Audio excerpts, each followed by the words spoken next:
안녕하십니까. MBC 뉴스 특보입니다. 윤석열 전 대통령의 내란 우두머리 혐의 등의 3차 공판이 잠시 후에 시작됩니다. 지난 두 번의 공판과는 다르게 오늘은 윤 전 대통령의 지하 주차장 출입이 막히면서 지상으로 들어갈 예정인데요. 윤 전 대통령의 출석 과정을 생중계로 지금부터 전해드리겠습니다. 그럼 먼저 중앙지법을 연결해 보겠습니다. 윤상문 기자. 포토라인에 서서 발언을 할지 여부가 관심인데요. 전해진 내용이 있습니까? 네, 윤석열 전 대통령의 내란 우두머리 혐의 세 번째 공판이 잠시 뒤 오전 10시 15분부터 이곳 법원 청사 417호 형사대법정에서 시작됩니다. 현재 법원 청사는 일부 출입구가 폐쇄되고 일반 차량의 법원 경내 내부 통행도 금지됐습니다. 지난 두 차례 재판과 달리 오늘은 법원이 윤 전 대통령의 지하 주차장 이용을 허가하지 않았습니다.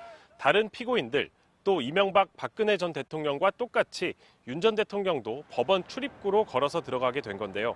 특히 법원은 보안 검색을 강화하는 등 만일의 사태에도 대비해 경비 수준을 끌어올린 상태입니다.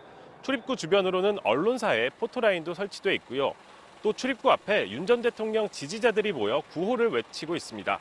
윤 전 대통령이 기자들 질문을 받으며 법원에 들어갈 가능성이 높은 상황인데 카메라 앞에서 직접 발언을 할지도 주목됩니다. 지금까지 공개적으로 위헌 위법한 비상계엄 선포에 대해 반성이나 사과를 한 적 없는 윤 전 대통령이 이번에는 다른 모습을 보일지에도 관심이 쏠리고 있습니다.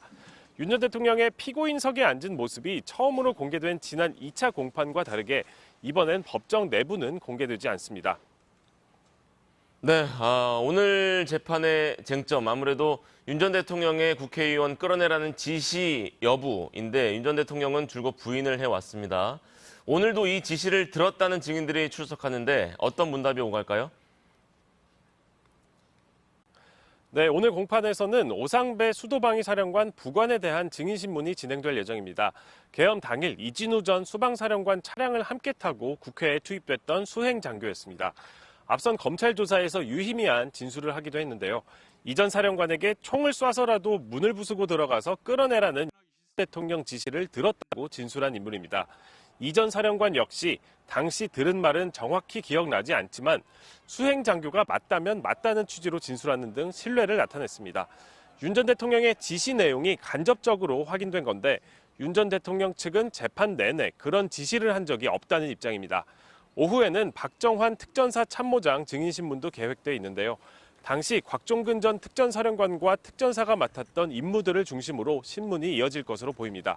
지금까지 서울중앙지법에서 전해드렸습니다.